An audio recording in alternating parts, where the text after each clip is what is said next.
ਵਾਹਿਗੁਰੂ ਸਾਹਿਬ JIO. ਧੰਨ ਗੁਰੂ ਗਰੀਬ ਨਿਵਾਜ। ਤੇਰੇ ਕਵਨ ਕਵਨ ਗੁਣ ਕਹਿ ਗਾਵਾਂ, ਤੂੰ ਸਾਹਿਬ ਗੁਣੀ ਨਿਧਾਨਾ। ਤੁਮਰੀ ਮਹਿਮਾ ਵਰਨ ਨ ਸਕੋ, ਤੂੰ ਠਾਕੁਰ ਊਚ ਭਗਵਾਨਾ।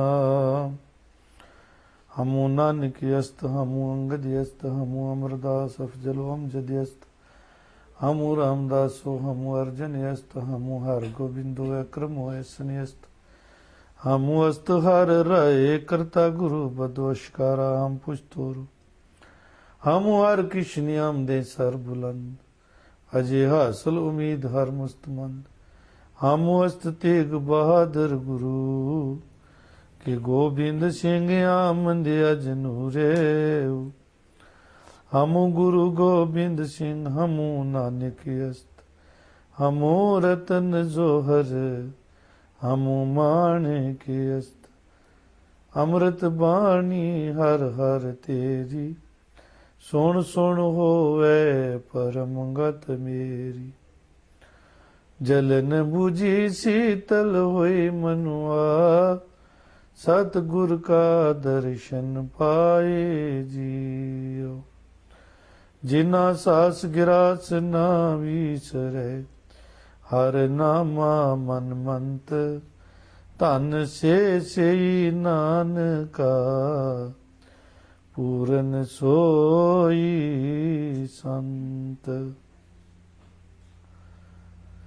ਧੰਨ ਗੁਰੂ ਨਾਨਕ ਦੇਵ ਮਹਾਰਾਜ ਜਗਤ ਗੁਰੂ ਬਾਬਾ ਸਾਹਿਬ ਦੀ ਪਾਵਨ ਪਵਿੱਤਰ ਬਾਣੀ ਅਗੰਮੀ ਰਚਨਾ ਸ੍ਰੀ ਜਪਜੀ ਸਾਹਿਬ, ਜਿਸ ਦੀ ਵਿਚਾਰ ਗੁਰੂ ਪਾਤਸ਼ਾਹ ਲੜੀਵਾਰ ਬਖਸ਼ਿਸ਼ ਕਰ ਰਹੇ ਨੇ। ਅੱਜ ਦੀ ਲੜੀ 'ਚ 21 ਨੰਬਰ ਪੌੜੀ ਗੁਰੂ ਪਾਤਸ਼ਾਹ ਨੇ ਬਖਸ਼ਿਸ਼ ਕੀਤੀ ਹੈ। ਆਓ ਇਸ ਪੌੜੀ ਦੀ ਵਿਚਾਰ ਸਾਂਝੀ ਕਰੀਏ। ਪੌੜੀ ਲੰਬੇਰੀ ਹੋਣ ਕਾਰਨ ਇਸ ਪੌੜੀ ਦੇ ਅੰਦਰ ਕੁਝ ਸਬਜੈਕਟ ਗੁਰੂ ਪਾਤਸ਼ਾਹ ਨੇ ਬਖਸ਼ੇ ਨੇ। ਪਹਿਲੇ ਸਬਜੈਕਟ ਦੇ ਵਿੱਚ ਕਰਮਕਾਂਡ ਦਾ ਖੰਡਨ ਕਰਕੇ ਇੱਕ ਸੱਚਾ ਜੀਵਨ, ਸੱਚੀ ਰਾਹਦਾਰੀ ਗੁਰੂ ਪਾਤਸ਼ਾਹ ਨੇ ਬਖਸ਼ਿਸ਼ ਕੀਤੀ ਹੈ।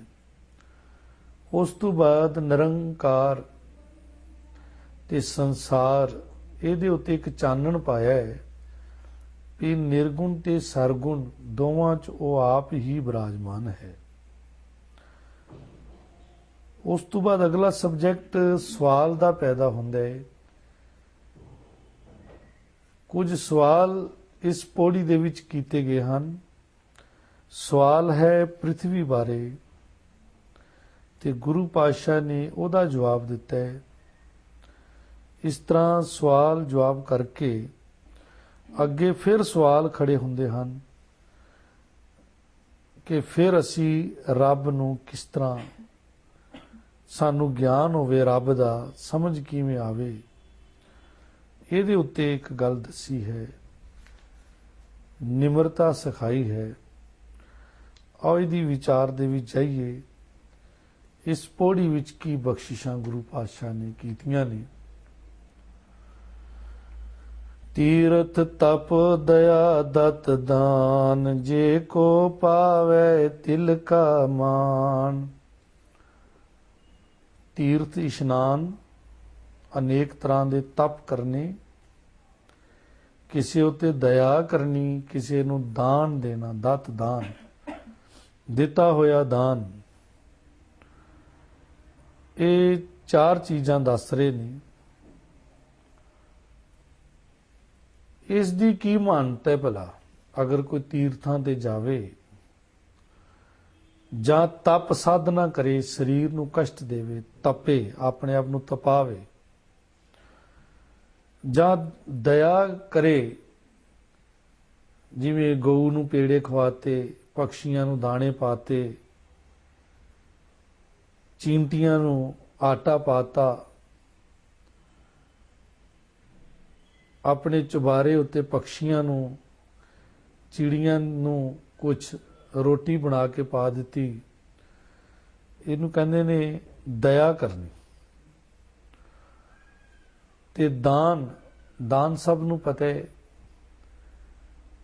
ਕਹਿੰਦੇ ਗੁਰੂ ਪਾਤਸ਼ਾਹ ਵੀ ਇਹਦੀ ਕੀ ਮਾਨਤਾ ਹੈ? ਕਹਿੰਦੇ ਗੁਰੂ ਸਾਹਿਬ ਕਿ ਇਹਦੀ ਮਾਨਤਾ ਇਹ ਹੈ, ਜੇ ਕੋਈ ਤੀਰਥਾਂ ਤੇ ਜਾਏ, ਤਪ ਸਾਧੇ, ਦਇਆ ਕਰੇ ਤੇ ਦਿੱਤਿਆ ਹੋਇਆ ਦਾਨ ਜਾਂ ਦਾਨ ਦੇਵੇ, ਇਹਦੀ ਮਾਨਤਾ ਇਹ ਹੈ, ਜੇ ਕੋਈ ਇੱਜ਼ਤ ਪਾਣਾ ਚਾਹੇ ਤੇ ਤਿਲ ਜਿੰਨਾ ਉਹਨੂੰ ਮਾਣ ਮਿਲਦਾ ਹੈ। ਰੱਬ ਦੇ ਘਰ 'ਚ ਉਸ ਮਾਣ ਦੀ ਵੈਲੂ ਸਿਰਫ ਤਿਲ ਜਿੰਨੀ ਹੈ, ਬਹੁਤ ਥੋੜਾ ਜਿਹਾ ਮਾਣ।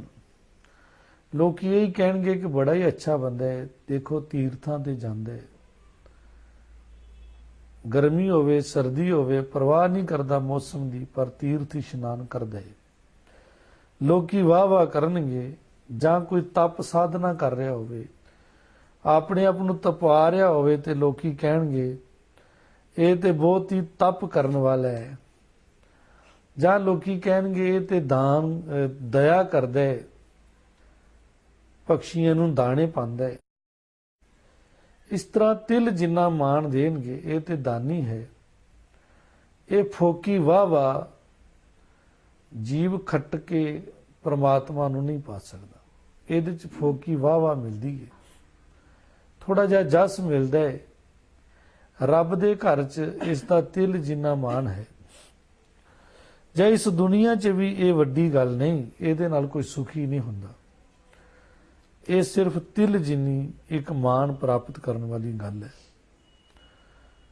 ਇਸ ਤੋਂ ਇੱਕ ਵੱਡਾ ਕੰਮ ਹੈ ਜਿਹੜਾ ਕਰਨ ਵਾਲਾ ਹੈ, ਉਹ ਹੈ ਪਹਿਲਾਂ ਸੁਣਨਾ, ਫਿਰ ਮੰਨਣਾ, ਤੇ ਫਿਰ ਮਨ ਦੇ ਵਿੱਚ ਉਸ ਨਾਲ ਪ੍ਰੇਮ ਕਰਨਾ, ਭਾਵ ਕਰਨਾ। ਸੋਹਣਿਆ ਮੰਨਿਆ ਮਨ ਕੀਤਾ ਭਾਉ, ਅੰਤਰਗਤ ਤੀਰਥ ਮਲ ਨਾਉ। ਵਾਹਿਗੁਰੂ ਦੇ ਨਾਮ ਨੂੰ ਪਹਿਲੇ ਸੁਣਨਾ, ਉਹਦੀਆਂ ਗੱਲਾਂ ਸੁਣਨੀਆਂ ਨੇ, ਉਹਨਾਂ ਸੁਣੀਆਂ ਉਤੇ ਮਨ ਪਤੀਤ ਜਾਏ, ਮਨ ਮੰਨ ਜਾਏ। ਮਨ ਹੀ ਤੇ ਨਹੀਂ ਮੰਨਦਾ, ਪਹਿਲਾਂ ਤੇ ਸੁਣਦਾ ਕੋਈ ਨਹੀਂ। ਅਗਰ ਸੁਣ ਲਵੇ ਤੇ ਸੁਣੀ ਹੋਈ ਗੱਲ ਤੇ ਯਕੀਨ ਕਰੇ, ਯਕੀਨ ਕਰਨ ਨੂੰ ਹੀ ਮੰਨਣ ਕਹਿੰਦੇ ਨੇ। ਤੇ ਫਿਰ ਮਨ ਕੀਤਾ ਭਾਉ, ਮਨ ਦੇ ਵਿੱਚ ਸੁਣੇ ਹੋਏ ਨਾਲ ਮੰਨੇ ਹੋਏ ਨਾਲ ਪ੍ਰੇਮ ਕਰੇ, ਉਹਨੂੰ ਸੰਭਾਲ ਕੇ ਰੱਖੇ, ਉਹਨੂੰ ਆਪਣੇ ਜੀਵਨ ਦਾ ਹਿੱਸਾ ਬਣਾਵੇ, ਕਿਉਂਕਿ ਉਹ ਰੱਬ ਦੀਆਂ ਗੱਲਾਂ ਨੇ। ਅੰਤਰਗਤ ਤੀਰਥ ਮਲ ਨਾ, ਉਹਦੇ ਅੰਦਰ ਦੀ ਹਾਲਤ ਐਸੀ ਹੋ ਜਾਏਗੀ, ਮੰਨ ਲਓ ਕਿ ਉਹਨੇ ਮਲ ਮਲ ਕੇ ਤੀਰਥ ਤੇ ਇਸ਼ਨਾਨ ਕਰ ਲਿਆ, ਉਹਦੇ ਅੰਦਰ ਹੀ ਇਹ ਨਾਮ ਦਾ ਤੀਰਥ ਬਣ ਜਾਏਗਾ। ਇਹ ਅੰਦਰ ਹੀ ਉਹਦੀ ਤਪ ਸਾਧਨਾ ਹੋ ਜਾਏਗੀ, ਅੰਦਰ ਹੀ ਉਸਨੇ ਦਇਆ ਕਰ ਲਈ। ਇਹੀ ਦਾਨ ਹੈ ਜੋ ਕਰਨ ਵਾਲਾ ਹੈ, ਭਾਵ ਕਿ ਸਭ ਕੁਝ ਹੋ ਗਿਆ, ਆਪਣੇ ਅੰਦਰੋਂ ਹੀ ਸਭ ਕੁਝ ਮਿਲ ਗਿਆ, ਕੁਝ ਕਰਨ ਦੀ ਲੋੜ ਨਾ ਪਈ। ਬੜਾ ਸਿੰਪਲ ਗੁਰੂ ਪਾਤਸ਼ਾਹ ਨੇ ਤਰੀਕਾ ਦੱਸਿਆ। ਜੇ ਕੋਈ ਇਸ ਨੂੰ ਅਪਣਾ ਲਵੇ, ਜੇ ਕੋਈ ਇਸ ਨੂੰ ਕਰੇ, ਤਪ ਸਾਧਨਾ ਦੇ ਨਾਲੋਂ, ਤੀਰਥ ਇਸ਼ਨਾਨਾਂ ਨਾਲੋਂ ਕਈ ਗੁਣਾ ਇਹਨਾਂ ਚੀਜ਼ਾਂ ਦਾ ਲਾਭ ਹੈ ਜੋ ਮਹਾਰਾਜ ਗੁਰੂ ਸਾਹਿਬ ਦੱਸ ਰਹੇ ਨੇ। ਸੁਣਨਾ, ਮੰਨਣਾ ਤੇ ਮਨ ਵਿੱਚ ਫਿਰ ਪ੍ਰੇਮ ਪੈਦਾ ਕਰਨਾ, ਉਹਨੂੰ ਸਾਂਭ ਕੇ ਰੱਖਣਾ, ਅੰਦਰ ਦਾ ਇਸ਼ਨਾਨ ਹੋ ਜਾਂਦਾ ਹੈ। ਇਹ ਪਹਿਲੀਆਂ 2 ਲਾਈਨਾਂ ਦੇ ਅੰਦਰ ਤੇ ਅਗਲੀਆਂ 2 ਲਾਈਨਾਂ ਦੇ ਅੰਦਰ 2 ਗੱਲਾਂ ਦੱਸੀਆਂ ਨੇ ਕਿ ਜਿਹੜੇ ਕਰਮ ਕਾਂਡ ਨੇ ਉਹਦੇ ਵਿੱਚ ਕੀ ਮਿਲਦਾ ਹੈ। ਕਹਿੰਦੇ ਤਿਲ ਜਿੰਨਾ ਮਾਣ, ਤੇ ਜੀਵਨ ਹੀ ਸੁਧਰ ਜਾਂਦਾ ਹੈ। ਅਗਲੀ ਚੌਥੇ ਪਦ ਦੀ ਗੱਲ ਕੀਤੀ ਹੈ, ਉਹਦੇ ਨਾਲ ਅੰਦਰ ਦਾ ਇਸ਼ਨਾਨ ਹੋ ਜਾਂਦਾ ਹੈ। ਅਗਰ ਕੋਈ ਇਸ ਤਰ੍ਹਾਂ ਜੀਵਨ ਗੁਜ਼ਾਰੇ, ਅੱਗੇ ਫਿਰ ਇੱਕ ਨਿਮਰਤਾ ਦਾ ਗੁਣ ਸਿਖਾਇਆ। ਸਭ ਗੁਣ ਤੇਰੇ ਮੈਂ ਨਹੀਂ ਕੋਏ। ਇਹ ਪ੍ਰਮਾਤਮਾ, ਇਹ ਗੁਣ ਵੀ ਤੇਰਾ ਹੀ ਹੈ। ਸੁਣਨਾ, ਮੰਨਣਾ, ਮਨ 'ਚ ਪ੍ਰੇਮ ਕਰਨਾ, ਇਹ ਸਾਰੇ ਗੁਣ ਤੇਰੇ ਹੀ ਹਨ। ਸੱਚ ਇਹ ਹੈ ਕਿ ਵਿਨ ਗੁਣ ਕੀਤੇ ਭਗਤ ਨਾ ਹੋਏ। ਗੁਣਾਂ ਤੋਂ ਬਗੈਰ ਭਗਤੀ ਨਹੀਂ ਹੁੰਦੀ, ਭਗਤੀ ਸਾਰੀ ਗੁਣਾਂ ਤੇ ਖੜੀ ਹੈ। ਪਾਪੀ ਭਗਤ ਨਾ ਭਾਵਹੀ, ਹਰ ਪੂਜਾ ਨਾ ਸੁਹਾਏ। ਮਾਖੀ ਚੰਦਨ ਪਰ ਹਰੇ, ਜੈ ਬਿਗੰਧ ਤੇ ਜਾਏ। ਭਗਤੀ ਜਿਹੜੀ ਹੈ ਗੁਣਾਂ ਤੇ ਖੜੀ ਹੈ। ਗੁਣਾਂ ਦੇ ਧਾਰਨੀ ਹੋਣਾ ਬੜਾ ਜ਼ਰੂਰੀ ਹੈ। ਗੁਣ ਜਦੋਂ ਜੀਵਨ 'ਚ ਆਉਂਦੇ ਹਨ तो जीव महान बन जाते, पर ये गुण भी रब जी तुहाडे हन, ये कोई जबरदस्ती नहीं मिलते। मैं कुछ नहीं हाँ, सारे गुण वाहिगुरु तेरे हन। मैनू ये समझ तुसी दे दी है कि बिना गुणा तो, बिन गुण कीते बगैर, धारण कीते बगैर भगती नहीं हो सकती। तो इंज कह लो कि भगती जिहड़ी है यह 3 गुण ते मानी लो ना, सुनना, वध तो वध रब दीयां गल्लां सुननियां ने। 24 घंटे रब दीयां गल्लां सुनन दा हुक्म है सानू। 24 घंटे वाहिगुरु वाहिगुरु उस दियां गल्लां नू सुनना, फिर सुन के मन मन जाए। सुनने तो बाद ही तो क्लैरीफाई करने, मैं कितना सुनिया, कितना ठीक है, उन्होंने अंदर सैट करने। सुने हुए परमात्मा के शुभ विचार उन्होंने अंदर थां देनी, प्रेम करने, प्रैक्टिकल जीवन लिए तैयार होने। यह बड़े वड्डे गुण ने। कहते सारे गुण परमात्मा तेरे ही हैं, इन्हां गुणा बगैर तेरी भगती नहीं हो सकती। उस तो इलावा स्वस्थात बाणी बरमाओ, सत सुहान सदा मन चाओ। ये परमात्मा का निर्गुण ते सरगुण स्वरूप दोवें वर्णन किए ने। स्वस्थ हुंदे जय जयकार, परमात्मा जय जयकार है तेरी ही, क्योंकि आथ ते बाणी बरमाओ। आथ मने माया, बाणी बरमाओ ब्रह्मे दी बाणी वेद, ये सब तेरा ही रूप हैं। माया भी तेरा ही रूप है, ब्रह्मे दी बाणी वेद ये भी तेरा ही रूप ने। ये परमात्मा तेरी ही स्वस्थ होवे, भाव के जय जयकार होवे, तेरी ही वाह वाह हो रही है, तेरा ही प्रताप वरत रहे है। जदों माया दे विच जीव आंदा है तां भी तेरा ही प्रताप वरत रहा है। वेदां ते शास्त्रां दा ज्ञान धारण करदा है तां भी तेरा ही प्रताप वरत रहा है। ब्रह्मे दी बाणी कोई तेरे हुक्म तो बाहर नहीं है। माया दा पसारा तेरे तो बाहर नहीं है, तेरा ही रचिया होया है, इसलिए तेरी ही स्वस्थ है, जय जयकार है। ये तो होया तेरा पसारा, पर तू की ये मालिक, तू है सत, तू है सुहान, तेरे मन च हमेशा चाओ खेड़ा है।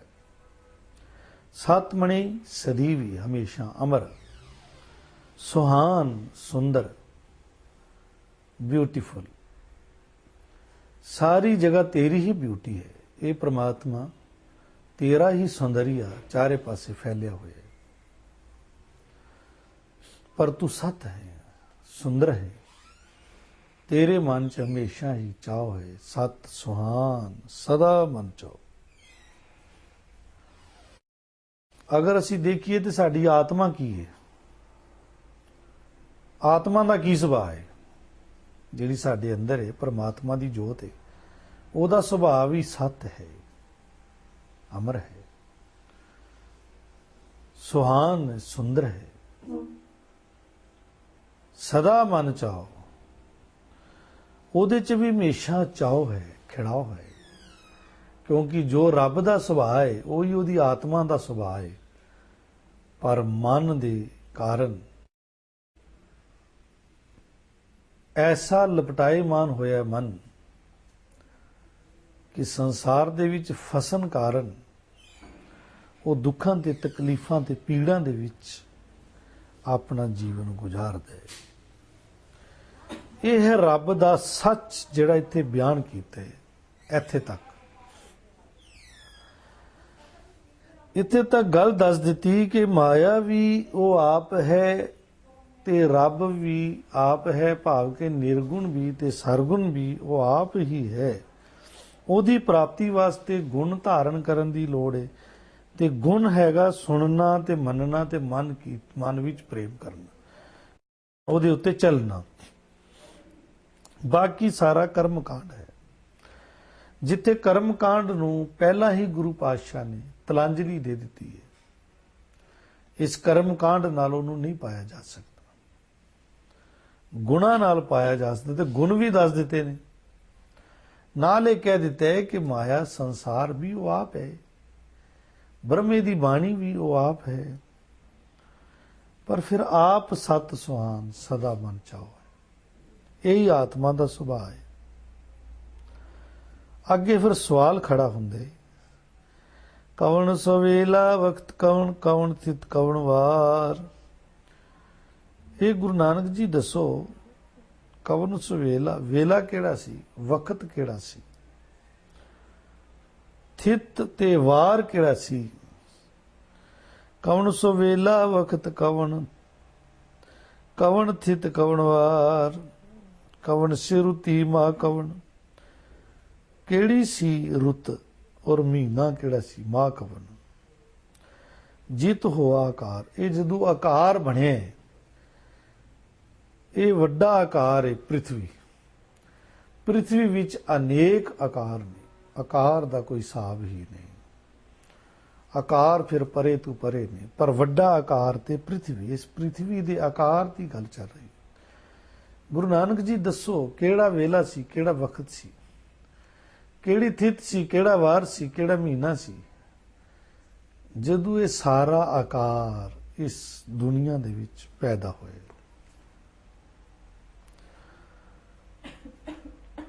ਇਸ ਦਾ ਗੁਰੂ ਸਾਹਿਬ ਇਹ ਦੱਸ ਰਹੇ ਨੇ, ਵੇਲ ਨਾ ਪਾਈਆ ਪੰਡਤੀ ਜੇ ਹੋਵੇ ਲੇਖ ਪੁਰਾਣ। ਕਹਿੰਦੇ ਪੰਡਤ ਲੋਕ ਵੀ ਵੇਲਾ ਨਹੀਂ ਦੱਸ ਸਕੇ। ਅਗਰ ਵੇਲਾ ਉਹਨਾਂ ਨੂੰ ਪਤਾ ਚੱਲ ਜਾਂਦਾ ਤੇ ਪੁਰਾਣ ਲਿਖ ਦੇਣਾ ਸੀ। ਪੰਡਤਾਂ ਨੇ ਬੜੇ ਬੜੇ ਗ੍ਰੰਥ ਲਿਖੇ, ਪੁਰਾਣ ਲਿਖੇ। ਕੋਈ ਪੁਰਾਣ ਐਸਾ ਨਹੀਂ ਜਿਹਦੇ ਉੱਤੇ ਸਮੇਂ ਦੇ ਬਾਰੇ ਦੱਸਿਆ ਜਾਏ, ਇਹ ਪ੍ਰਿਥਵੀ ਕਦੋਂ ਬਣੀ, ਇਹ ਆਕਾਰ ਕਦੋਂ ਹੋਂਦ ਵਿੱਚ ਆਇਆ।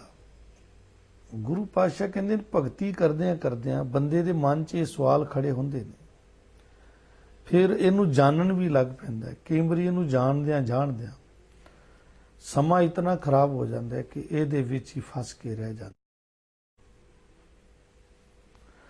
ਇਹਦੇ 'ਚ ਫਸ ਗਿਆ ਤਾਂ ਜੀਵਨ ਹੀ ਆਪਣਾ ਜਿਹੜਾ ਲੁਟਾ ਕੇ ਬਹਿ ਜਾਂਦਾ ਹੈ। ਗੁਰੂ ਪਾਤਸ਼ਾਹ ਕਹਿੰਦੇ ਨੇ ਪ੍ਰਿਥਵੀ ਨੂੰ ਜਾਣਨਾ ਵੀ ਚਾਹੋ ਨਹੀਂ ਜਾਣ ਸਕੋਗੇ। ਪ੍ਰਿਥਵੀ ਨੂੰ ਜਾਣਨਾ ਮੁਸ਼ਕਿਲ ਹੈ, ਕਿਉਂਕਿ ਪ੍ਰਿਥਵੀ ਦਾ ਮਾਲਕ ਆਪ ਜਾਣਦੇ, ਅਸੀਂ ਕੀ ਜਾਣਦੇ ਹਾਂ। ਸਾਹਿਬ ਕਹਿੰਦੇ ਨੇ ਪੰਡਤ ਨਹੀਂ ਦੱਸ ਸਕੇ, ਨਹੀਂ ਤੇ ਉਹਨਾਂ ਨੇ ਕੋਈ ਪੁਰਾਣ ਲਿਖ ਦੇਣਾ ਸੀ। ਵਕਤ ਨਾ ਪਾਇਓ ਕਾਦੀਆਂ ਜੇ ਲਿਖਣ ਲੇਖ ਕੁਰਾਨ। ਵਕਤ ਸਮਾਂ ਕਾਜੀ ਲੋਕ ਵੀ ਨਹੀਂ ਦੱਸ ਸਕੇ, ਜਿਨ੍ਹਾਂ ਨੇ ਕਿ ਕੁਰਾਨ ਲਿਖੇ ਨੇ। ਨਹੀਂ ਤਾਂ ਉਹਨਾਂ ਦੀ ਲੇਖਣੀ ਨੇ, ਕਲਮ ਨੇ ਕੋਈ ਕੁਰਾਨ ਲਿਖ ਦੇਣਾ ਸੀ। ਕੁਰਾਨ ਦੇ ਵਿੱਚ ਵੀ ਕਿਤੇ ਜ਼ਿਕਰ ਨਹੀਂ ਇਹ ਸਮਾਂ ਕਿਹੜਾ ਸੀ ਜਦੋਂ ਇਹ ਆਕਾਰ ਹੋਇਆ। ਤੀਸਰਾ ਤਬਕਾ ਜੋਗੀ। ਥਿਤਵਾਰ ਨਾ ਜੋਗੀ ਜਾਣੇ ਰੁੱਤ ਮਾਰ ਨਾ ਕੋਈ। ਥਿੱਤਾਂ ਤੇ ਵਾਰਾਂ ਵਾਰ ਜੋਗੀ ਵੀ ਨਹੀਂ ਜਾਣਦਾ, ਨਾ ਉਹਨੂੰ ਰੁੱਤ ਪਤਾ, ਨਾ ਮਾਹ ਮਹੀਨਾ ਪਤਾ, ਉਹਨਾਂ ਨੂੰ ਵੀ ਨਹੀਂ ਪਤਾ।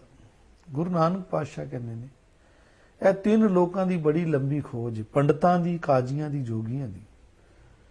ਪੰਡਤਾਂ ਨੇ ਇੰਨੀ ਖੋਜ ਕੀਤੀ, ਪਰ ਉਹਨਾਂ ਨੂੰ ਇਹ ਨਹੀਂ ਪਤਾ ਚੱਲ ਸਕਿਆ ਪ੍ਰਿਥਵੀ ਕਦੋਂ ਬਣੀ, ਕੀ ਆਦ ਇਹਦਾ। ਅਗਰ ਕਿਤੇ ਪਤਾ ਚੱਲ ਜਾਂਦਾ ਤੇ ਪੰਡਤ ਕੋਈ ਗ੍ਰੰਥ ਲਿਖ ਹੀ ਮਾਰਦੇ, ਨਹੀਂ ਲਿਖ ਸਕਦੇ, ਹੈ ਹੀ ਨਹੀਂ, ਪਤਾ ਹੀ ਨਹੀਂ ਚੱਲਿਆ। ਕਾਜ਼ੀਆਂ ਨੇ ਕੁਰਾਨ ਲਿਖਿਆ, ਆਇਤਾਂ ਇਕੱਠੀਆਂ ਕਰ ਕਰਕੇ ਕਿੰਨੀ ਮਿਹਨਤ ਕੀਤੀ ਉਹਨਾਂ ਨੇ। ਇਹ ਬੜੇ ਪੁਰਾਣੇ ਖੋਜੀ ਨੇ। ਪੰਡਤ ਤੇ ਕਾਜੀ ਇਹ ਵੀ ਨਹੀਂ ਦੱਸ ਸਕੇ, ਨਹੀਂ ਤਾਂ ਇਹਨਾਂ ਨੇ ਵੀ ਇੱਕ ਕੁਰਾਨ ਤੇ ਬਣਾ ਹੀ ਦੇਣਾ ਸੀ ਨਾ ਇਸ ਉੱਤੇ। ਤੀਸਰੀ ਖੋਜ ਸੀ ਜੋਗੀਆਂ ਦੀ। ਜੋਗੀਆਂ ਨੇ ਵੀ ਘਰ-ਬਾਰ ਛੱਡੇ, ਕਿੱਥੇ ਕਿੱਥੇ ਜੰਗਲਾਂ ਦੇ, ਤੀਰਥਾਂ ਦੇ ਰਟਣ ਕਰਦੇ ਰਹੇ। ਉਹਨਾਂ ਨੂੰ ਵੀ ਥਿਤਵਾਰ ਜੋਗ ਤੇ ਰੁੱਤ ਮਾ ਉਹਨਾਂ ਨੂੰ ਵੀ ਨਹੀਂ ਪਤਾ ਚੱਲੀ। ਗੁਰੂ ਸਾਹਿਬ ਕਹਿੰਦੇ ਨੇ ਇਹਨਾਂ ਨੂੰ ਜਾਣਨਾ ਵੀ ਫਜ਼ੂਲ ਹੈ, ਬੇਕਾਰ ਹੈ। ਇੱਥੇ ਤੇ ਨਾਮ ਜਪਣ ਆਈਦਾ, ਇੱਥੇ ਤੇ ਪ੍ਰਿਥਵੀ ਨੂੰ ਜਾਣਨ ਨਹੀਂ ਆਈਦਾ, ਪ੍ਰਿਥਵੀ ਨੂੰ ਬਣਾਉਣ ਵਾਲੇ ਨੂੰ ਜਾਣਨ ਆਈਦਾ। ਜਦੋਂ ਅਸੀਂ ਪ੍ਰਿਥਵੀ ਬਣਾਉਣ ਵਾਲੇ ਨੂੰ ਜਾਣਾਂਗੇ, ਪ੍ਰਿਥਵੀ ਨੂੰ ਆਪੇ ਹੀ ਜਾਣ ਲਵਾਂਗੇ, ਉਹਦੀ ਰਚਨਾ ਨੂੰ ਆਪੇ ਹੀ ਜਾਣ ਲਵਾਂਗੇ। ਰਚੈਤੇ ਨੂੰ ਫੜੀਏ, ਰਚਨਾ ਤੇ ਆਪੇ ਹੀ ਪਤਾ ਚੱਲ ਜਾਂਦੀ ਹੈ। ਜਾ ਕਰਤਾ ਸਿਰ ਟੀਕੋ ਸਾਜੇ, ਆਪੇ ਜਾਣੇ ਸੋਈ। ਗੁਰੂ ਨਾਨਕ ਸਾਹਿਬ ਜਵਾਬ ਦਿੰਦੇ ਨੇ ਵੀ ਜਿਹੜਾ ਕਰਤਾ ਪੁਰਖ ਇਸ ਸ੍ਰਿਸ਼ਟੀ ਨੂੰ ਰਚਣ ਵਾਲਾ ਹੈ, ਉਹ ਆਪ ਹੀ ਜਾਣਦਾ ਹੈ, ਕਿਉਂਕਿ ਉਹਨੇ ਸਿਰਜਣਾ ਕੀਤੀ ਹੈ। ਅਸੀਂ ਸਿਰਜਣਾ ਕੀਤੀ ਨਹੀਂ, ਅਸੀਂ ਕਿਵੇਂ ਜਾਣਾਂਗੇ ਉਹਨੂੰ? ਜਿਹੜਾ ਕਰਤਾ ਇਸ ਸ੍ਰਿਸ਼ਟੀ ਨੂੰ ਸਾਜਣ ਵਾਲਾ ਹੈ, ਉਹ ਆਪ ਹੀ ਇਹਦੇ ਬਾਰੇ ਜਾਣਦਾ ਹੈ। ਅਸੀਂ ਇਹਦੇ ਬਾਰੇ ਜਾਣ ਕੇ ਆਪਣਾ ਸਮਾਂ ਕਿਉਂ ਖਰਾਬ ਕਰੀਏ? ਜਦ ਇਹ ਸਾਨੂੰ ਮਨੁੱਖਾ ਦੇਹੀ ਮਿਲੀ ਹੈ, ਉਸ ਦੀ ਭਗਤੀ ਕਰਨ ਲਈ ਅਸੀਂ ਆਰਾਮ ਨਾਲ ਉਸ ਦੀ ਭਗਤੀ ਵਾਲੇ ਪਾਸੇ ਧਿਆਨ ਦੇਈਏ, ਨਾ ਕਿ ਉਸ ਦੀ ਪ੍ਰਿਥਵੀ ਕਦੋਂ ਬਣੀ ਇਸ ਚੱਕਰ 'ਚ ਪਈਏ, ਇਸ ਨੂੰ ਜਾਣ ਵੀ ਨਾ ਸਕਾਂਗੇ। ਅਗਰ ਉਸ ਮਾਲਕ ਨਾਲ ਜੁੜ ਗਏ ਤੇ ਫਿਰ ਸਭ ਕੁਝ ਹੀ ਜਾਣ ਲਵਾਂਗੇ, ਨਹੀਂ ਜੁੜੇ ਤੇ ਕਿਵੇਂ ਜਾਣ ਪਾਵਾਂਗੇ? ਸਾਹਿਬ ਕਹਿੰਦੇ ਨੇ ਇਸ ਕਰਤਾ ਆਪ ਹੀ ਜਾਣਦੇ ਇਹਦੇ ਬਾਰੇ ਜਿਸ ਨੇ ਇਹ ਸ੍ਰਿਸ਼ਟੀ ਬਣਾਈ। ਅਗਲਾ ਫਿਰ ਸਵਾਲ ਚੱਲਦਾ, ਠੀਕ ਹੈ ਕਿ ਪ੍ਰਕਿਰਤੀ ਬਾਰੇ ਸਾਨੂੰ ਨਹੀਂ ਗਿਆਨ, ਕਿਸ ਡੇਟ ਨੂੰ ਬਣਾਈ ਕੋਈ ਵੀ ਨਹੀਂ ਜਾਣਦਾ, ਪੰਡਤ ਨਹੀਂ ਜਾਣਦੇ, ਕਾਜੀ ਮੌਲਵੀ ਨਹੀਂ ਜਾਣਦੇ, ਜੋਗੀ ਲੋਕ ਨਹੀਂ ਜਾਣਦੇ, ਬਾਕੀ ਕਿਸੇ ਨੇ ਜਾਣਨਾ। ਇਹ ਤੇ ਵੱਡੇ ਖੋਜੀ ਸਨ, ਇਹ ਨਹੀਂ ਜਾਣ ਸਕੇ।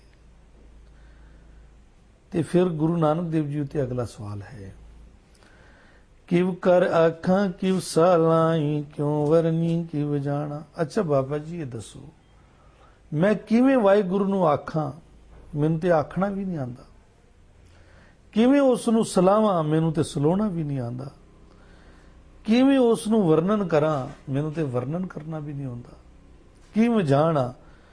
ਕਿਵੇਂ ਉਸ ਨੂੰ ਜਾਣਾ? ਮੈਨੂੰ ਨਹੀਂ ਉਸ ਨੂੰ ਜਾਣਨਾ ਆਉਂਦਾ, ਕਿਉਂਕਿ ਬਹੁਤ ਵੱਡਾ ਹੈ।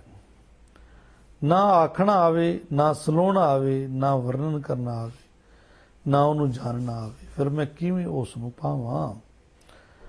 ਗੁਰੂ ਪਾਤਸ਼ਾਹ ਕਹਿੰਦੇ ਨਾਨਕ ਆਖਣ ਸਭ ਕੋ ਆਖੇ, ਇੱਕ ਦੋ ਇੱਕ ਸਿਆਣਾ।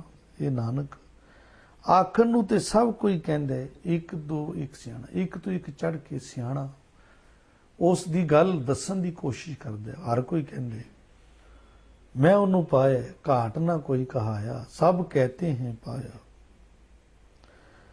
ਕਹਿੰਦੇ ਇੱਕ ਤੋਂ ਇੱਕ ਸਿਆਣਾ ਉਹਦੇ ਬਾਰੇ ਆਪਣੀ ਸਟੇਟਮੈਂਟ ਦਿੰਦਾ ਹੈ। ਆਖਣ ਨੂੰ ਸਿਰਫ ਕਹਿਣ ਮਾਤਰ ਕਿ ਮੈਂ ਰੱਬ ਬਾਰੇ ਜਾਣਦਾ। ਇੱਥੇ ਕੋਈ ਸਿਆਣਿਆਂ ਦੀ ਕਮੀ ਨਹੀਂ, ਇੱਕ ਤੋਂ ਇੱਕ ਦੱਸਣ ਲਈ ਤਿਆਰ ਬੈਠੇ ਨੇ, ਜਿਵੇਂ ਕਿ ਉਹਨਾਂ ਨੇ ਸਭ ਕੁਝ ਜਾਣ ਲਿਆ। ਪਰ ਕਹਿੰਦੇ ਗੱਲ ਕੁਝ ਹੋਰ ਹੈ, ਵੱਡਾ ਸਾਹਿਬ ਵੱਡੀ ਨਾਈ। ਵੱਡਾ ਮਾਲਕ ਹੈ, ਬਹੁਤ ਵੱਡਾ ਮਾਲਕ ਹੈ, ਵੱਡਾ ਸਾਹਿਬ ਹੈ, ਵੱਡੀ ਨਾਈ। ਨਾਈ ਇਨਸਾਫ ਵੀ ਉਹਦਾ ਬਹੁਤ ਵੱਡਾ ਹੈ। ਨਾਈ ਦਾ ਅਰਥ ਇਨਸਾਫ ਵੀ ਕੀਤਾ ਜਾਂਦਾ ਹੈ। ਨਾਈ ਦਾ ਅਰਥ ਉਹਦਾ ਨਾਮ ਵੀ ਬਹੁਤ ਵੱਡਾ ਹੈ। ਵੱਡਾ ਸਾਹਿਬ ਹੈ ਤੇ ਵੱਡਾ ਹੀ ਉਸ ਦਾ ਨਾਮ ਹੈ। ਤੇ ਕੀਤਾ ਜਾ ਕਾ ਹੋਵੇ, ਜਿਸ ਦਾ ਕੀਤਾ ਹੋਇਆ ਹੀ ਸਭ ਕੁਝ ਹੁੰਦਾ ਹੈ। ਭਾਵ ਕਿ ਰੱਬ ਜੀ ਦਾ ਕੀਤਾ ਹੋਇਆ ਹੀ ਸਭ ਕੁਝ ਹੁੰਦਾ ਹੈ, ਹੋ ਰਿਹਾ ਹੈ। ਉਸ ਤੋਂ ਬਿਨਾਂ ਕਿਸੇ ਦਾ ਕੁਝ ਵੀ ਕੀਤਾ ਹੋਇਆ ਨਹੀਂ ਹੈ। ਨਾਨਕ ਜੇ ਕੋ ਆਪੋ ਜਾਣੇ। ਕਹਿੰਦੀ ਇੱਕ ਗੱਲ ਸਮਝ ਲੈਣਾ ਕਿ ਜੇ ਕੋਈ ਆਪਣੇ ਆਪ ਨੂੰ ਇਹ ਸਮਝਦਾ ਕਿ ਮੈਂ ਜਾਣ ਲਿਆ, ਜਾਣਨ ਦਾ ਦਾਵਾ ਕਰਦਾ ਹੈ, ਜਾਣਨ ਦੀ ਮੋਹਰ ਲਾਉਂਦਾ ਹੈ ਕਿ ਮੈਂ ਜਾਣ ਲਿਆ, ਆਪਣੇ ਆਪ ਨੂੰ ਆਪਣੇ ਲਈ ਦਾਵਾ ਕਰਦਾ, ਦੂਸਰੇ ਲਈ ਕਿ ਵੀ ਇਹਨੇ ਜਾਣ ਲਿਆ, ਉਹ ਤੇ ਅਲੱਗ ਗੱਲ ਹੈ। ਦੂਸਰੇ ਦੀ ਗੱਲ ਨਹੀਂ ਕੋਈ ਕਰਦਾ ਕਿ ਇਹਨੇ ਜਾਣ ਲਿਆ, ਆਪਣੀ ਗੱਲ ਕਰਦਾ, ਦਾਵਾ ਕਰਦਾ। ਕਹਿੰਦੇ ਦਾਅਵੇ ਵਾਲਿਆਂ ਦਾ ਇਹ ਹਾਲ ਹੁੰਦਾ ਹੈ। ਨਾਨਕ ਜੇ ਕੋ ਆਪੋ ਜਾਣੇ, ਅੱਗੇ ਗਿਆ ਨਾ ਸੋਹੈ। ਉਹ ਅੱਗੇ ਗਿਆ ਸੋਹਣਾ ਨਹੀਂ ਲੱਗੇਗਾ, ਸ਼ੋਭਨੀਕ ਨਹੀਂ ਹੋਵੇਗਾ, ਲੱਜ਼ਤ ਹੋਵੇਗਾ, ਬੇਇੱਜ਼ਤ ਹੋਵੇਗਾ।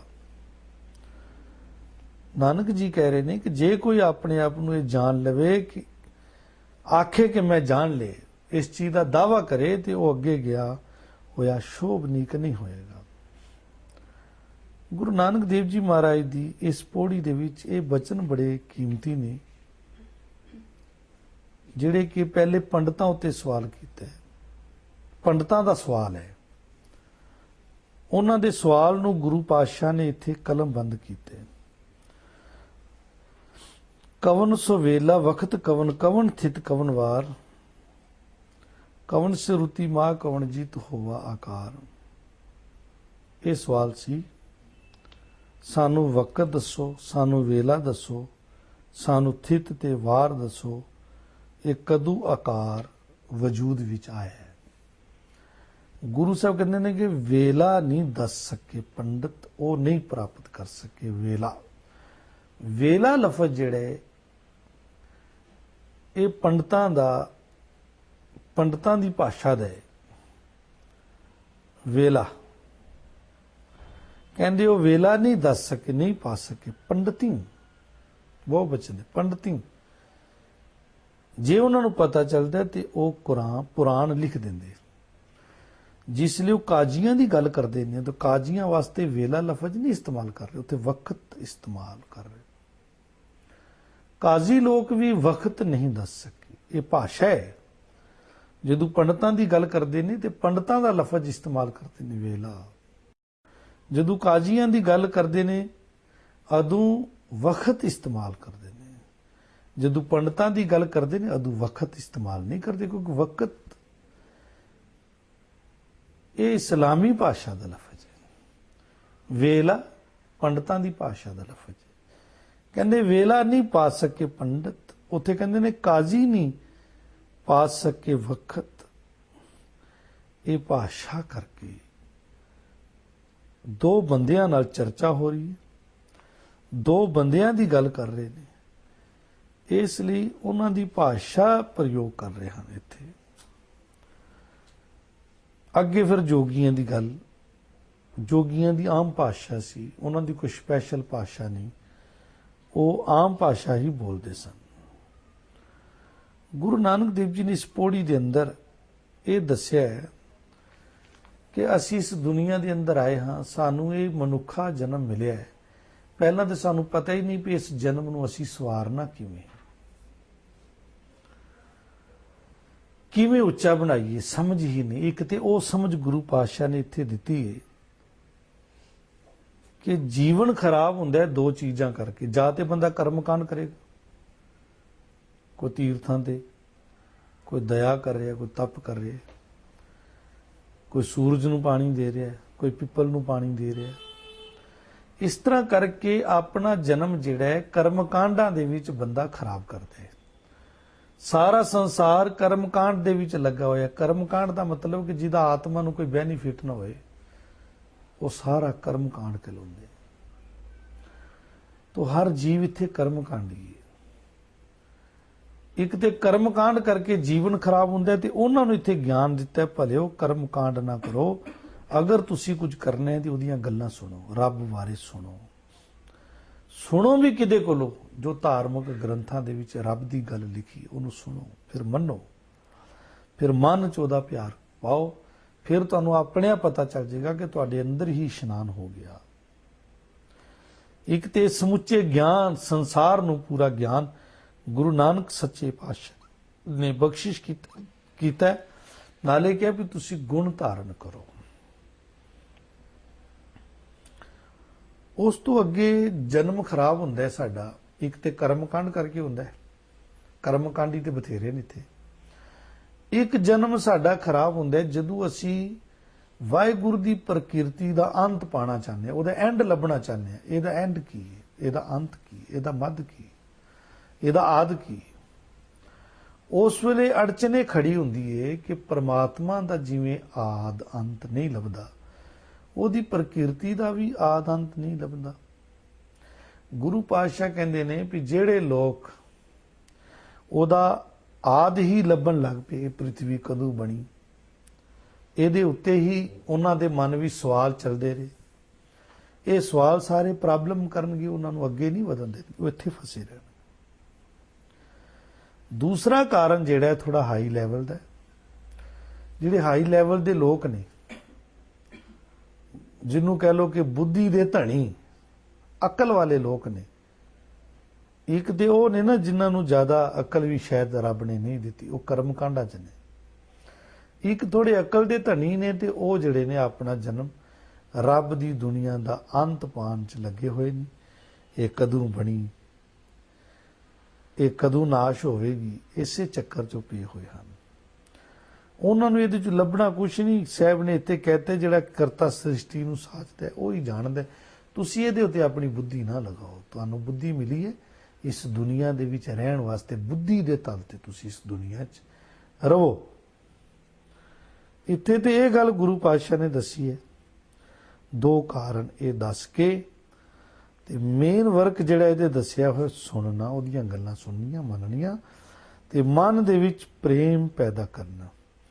ਤੇ ਲਾਸਟ ਵਿੱਚ ਆ ਕੇ ਇੱਕ ਗੱਲ ਹੋਰ ਕਹੀ ਹੈ ਕਿ ਇਹ ਚੀਜ਼ਾਂ ਕਰਕੇ ਵੀ, ਸਾਰਾ ਕੁਝ ਕਰਕੇ ਵੀ ਦਾਵਾ ਨਹੀਂ ਕਰਨਾ ਕਿ ਮੈਂ ਉਹਨੂੰ ਪਾ ਲਿਆ। ਇਸ ਚੀਜ਼ ਦਾ ਦਾਵਾ ਨਹੀਂ ਹੈ। ਅਗਰ ਦਾਵਾ ਕੀਤਾ ਤੇ ਫਿਰ ਪ੍ਰੋਬਲਮ ਖੜੀ ਹੋਏਗੀ। ਇਸ ਲਈ ਸਿੱਖ ਦਾਵਾ ਨਹੀਂ ਕਰਦਾ, ਉਹ ਕਹਿੰਦਾ ਮੈਨੂੰ ਇਹ ਬਖਸ਼ਿਸ਼ ਮਿਲੀ ਹੈ, ਮੇਰੀ ਸਮਝ ਵਿੱਚ ਇਹ ਚੀਜ਼ ਆਈ ਹੈ, ਇਦਾਂ ਕਹਿੰਦਾ। ਉਹ ਇਹ ਨਹੀਂ ਕਹਿੰਦਾ ਕਿ ਮੇਰਾ ਦਾਵਾ ਹੈ ਇੰਜ ਹੋਏਗਾ ਹੀ ਹੋਏਗਾ, ਨਾ ਹੋਇਆ ਤੇ ਫਿਰ ਕੀ ਕਰ ਲੇਗਾ। ਰੱਬ ਦੇ ਹੱਥ 'ਚ ਨਾ ਸਭ ਕੁਝ।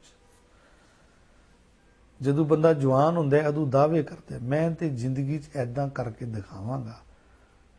ਉਹਨੇ ਜ਼ਿੰਦਗੀ 'ਚ ਕਰਕੇ ਕੀ ਦਿਖਾਣਾ, ਕੁਦਰਤ ਉਹਨੂੰ ਕੁਝ ਹੋਰ ਹੀ ਕਰਕੇ ਦਿਖਾ ਦਿੰਦੀ। ਉਸ ਦਾ ਦਾਅਵਾ ਕੀਤਾ ਹੋਇਆ ਜਿਹੜਾ ਉੱਥੇ ਹੀ ਰਹਿ ਜਾਂਦਾ। ਇਸ ਲਈ ਮੋਹਰ ਨਹੀਂ ਲਾਣੀ ਚਾਹੀਦੀ ਕਦੀ ਵੀ, ਮੈਂ ਅੱਗੇ ਇਦਾਂ ਕਰਾਂਗਾ। ਇਹ ਮੋਹਰ ਲਾਣੀ ਗਲਤ ਹੈ। ਇਹੀ ਤੇ ਕਹਿ ਰਹੇ ਨੇ, ਜਿਹੜਾ ਇਦਾਂ ਸੋਚਦਾ ਹੈ ਉਹ ਅੱਗੇ ਰੱਬ ਦੇ ਘਰ 'ਚ ਗਿਆ ਸੋਹਣਾ ਸ਼ੋਭਨੀਕ ਨਹੀਂ ਹੁੰਦਾ। ਫਿਰ ਕੀ ਕਰਨਾ ਚਾਹੀਦਾ, ਪਲਾਨਿੰਗ ਬਣਾ ਕੇ ਰੱਬ ਦੇ ਉੱਤੇ ਸੁੱਟ ਦਿਓ। ਹੇ ਰੱਬ ਜੀ, ਮੇਰੀ ਪਲਾਨਿੰਗ ਇਹ ਹੈ, ਅੱਗੇ ਤੁਸੀਂ ਜਿਵੇਂ ਮੈਨੂੰ ਤੋਰਨਾ ਹੈ ਮੈਨੂੰ ਤੋਰੋ। ਮੈਨੂੰ ਤੇ ਪਤਾ ਨਹੀਂ ਤੁਹਾਡੀ ਕੀ ਪਲਾਨਿੰਗ ਹੈ, ਮੈਨੂੰ ਨਹੀਂ ਪਤਾ, ਤੁਸੀਂ ਜਾਣਦੇ ਹੋ। ਪਰ ਮੈਂ ਆਪਣੀ ਤੁੱਛ ਬੁੱਧੀ ਅਨੁਸਾਰ ਜਿਹੜੀ ਤੁਸੀਂ ਮੈਨੂੰ ਬੁੱਧੀ ਦਿੱਤੀ ਹੈ, ਇਹ ਵੀ ਤੁਸੀਂ ਦਿੱਤੀ ਹੈ, ਇਸ ਬੁੱਧੀ ਨਾਲ ਮੈਂ ਥੋੜਾ ਜਿਹਾ ਸੋਚ ਕੇ ਤੇ ਆਪਣੀ ਇਹ ਪਲਾਨਿੰਗ ਬਣਾਈ ਹੈ। ਮੈਨੂੰ ਕੋਈ ਸਮਝ ਨਹੀਂ, ਜਾਤ ਇੰਜ ਹੈ। ਚੌਥੇ ਪਦ ਦੇ ਵਿੱਚ ਕੋਈ ਵੀ ਪਲਾਨਿੰਗ ਨਹੀਂ ਬਣਦੀ। ਧਿਆਨ ਰਹੇ, ਜਿੰਨੇ ਵੀ ਮਹਾਂਪੁਰਸ਼ ਬੰਦਗੀ ਵਾਲੇ ਹੁੰਦੇ ਨੇ ਉਹਨਾਂ ਦੇ ਕੋਲ ਕੋਈ ਵੀ ਘੜਿਆ ਘੜਾਇਆ ਸਵਾਲ ਨਹੀਂ ਹੁੰਦਾ। ਰੈਡੀਮੇਡ ਕੁਝ ਵੀ ਨਹੀਂ ਮਿਲਦਾ ਉੱਥੋਂ। ਉਹ ਤੇ ਜੋ ਹੁਕਮ ਹੋਏਗਾ ਉਹੀ ਕਰਨਗੇ। ਉਹਨਾਂ ਨੇ ਵੀ ਨਹੀਂ ਪਤਾ ਕਿ ਕੱਲ ਕੀ ਕਰਨਾ ਹੈ, ਨਾ ਉਹ ਪਲਾਨਿੰਗ ਬਣਾਉਂਦੇ ਨੇ। ਉਹਨਾਂ ਦੀ ਕੱਲ ਜਿਹੜੀ ਪਲਾਨਿੰਗ ਹੈ ਉਹ ਰੱਬ ਦੇ ਹਿਸਾਬ ਨਾਲ ਹੈ। ਵੈਸੇ ਉਹਨਾਂ ਦਾ ਲਿੰਕ ਇੰਨਾ ਹੁੰਦਾ ਹੈ ਕਿ ਉਹ ਰੱਬ ਤੋਂ ਹੀ ਪੁੱਛ ਲੈਂਦੇ ਨੇ ਕਿ ਕੱਲ ਕੀ ਕਰਨਾ ਹੈ। ਉਹ ਕੱਲ ਦੀ ਗੱਲ ਕੱਲ ਤੇ ਕਰਦੇ ਨੇ। ਉਹਨਾਂ ਨੂੰ ਇਹ ਪਤਾ ਕਿ ਅੱਜ ਕੀ ਕਰਨਾ ਹੈ, ਉਹ ਰੱਬ ਨੂੰ ਗੱਲ ਇਹ ਪੁੱਛ ਲੈਂਦੇ ਹਨ। ਸਾਨੂੰ ਵੀ ਰੋਜ਼-ਰੋਜ਼ ਗੁਰੂ ਕੋਲੋਂ ਪੁੱਛਣਾ ਹੈ ਵੀ ਅੱਜ ਮੈਂ ਕੀ ਕਰਨਾ ਹੈ, ਅੱਜ ਮੈਂ ਜੀਵਨ ਕਿਵੇਂ ਗੁਜ਼ਾਰਨਾ ਹੈ। ਉੱਥੇ ਜਿਹੜੀਆਂ ਸਾਡੀਆਂ ਸਾਰੀਆਂ ਪਲਾਨਿੰਗਸ ਫੇਲ ਹੋ ਜਾਂਦੀਆਂ ਨੇ। ਗੁਰੂ ਮਹਾਰਾਜ ਨੇ ਇਸ ਪੌੜੀ ਦੇ ਅੰਦਰ ਇਸ ਚੀਜ਼ ਦਾ ਸਾਨੂੰ ਗਿਆਨ ਦਿੱਤਾ ਹੈ। ਇਸ ਗਿਆਨ ਨੂੰ ਅਸੀਂ ਜੀਵਨ ਦੇ ਵਿੱਚ ਧਾਰਨ ਕਰਕੇ ਆਪਣਾ ਜੀਵਨ ਬਹੁਤ ਉੱਚਾ ਕਰ ਸਕਦੇ ਹਾਂ। ਇਹ ਜੋ ਸਾਨੂੰ ਜਨਮ ਮਿਲਿਆ ਹੈ, ਇਸ ਜਨਮ ਦੀ ਸਫਲਤਾ ਸਾਨੂੰ ਇਸ ਜਨਮ ਦੇ ਵਿੱਚ ਮਿਲ ਸਕਦੀ ਹੈ। ਇਸ ਤਰ੍ਹਾਂ ਗੁਰੂ ਨਾਨਕ ਦੇਵ ਜੀ ਨੇ ਜੀਵ ਨੂੰ ਪੂਰਾ ਗਿਆਨ ਇਸ ਪੌੜੀ ਦੇ ਵਿੱਚ ਦਿੱਤਾ ਹੈ। ਪਿਛਲੀਆਂ ਪੌੜੀਆਂ ਨੂੰ ਅਗਰ ਅਸੀਂ ਵਿਚਾਰੀਏ ਤੇ ਉਹਨਾਂ ਦੇ ਹਿਸਾਬ ਨਾਲ ਇਸ ਪੌੜੀ ਦੇ ਵਿੱਚ ਆ ਕੇ ਉਹਨਾਂ ਪੌੜੀਆਂ ਦਾ, ਪਿਛਲੀਆਂ ਪੌੜੀਆਂ ਦਾ ਇੱਥੇ ਖੁਲਾਸਾ ਕਰ ਦਿੱਤਾ ਪੂਰਾ। ਤੇ ਆਓ ਇਸ ਬਾਣੀ ਨੂੰ ਸਰਵਣ ਕਰਕੇ ਅਸੀਂ ਆਪਣਾ ਜੀਵਨ ਉੱਚਾ ਚੁੱਕੀਏ। ਅੱਜ ਦੀ ਪੌੜੀ ਦੀ ਵਿਚਾਰ ਇੱਥੇ ਸਮਾਪਤ। ਭੁੱਲਾਂ ਗਲਤੀਆਂ ਦੀ ਖਿਮਾ। ਵਾਹਿਗੁਰੂ ਜੀ ਕਾ ਖਾਲਸਾ, ਵਾਹਿਗੁਰੂ ਜੀ ਕੀ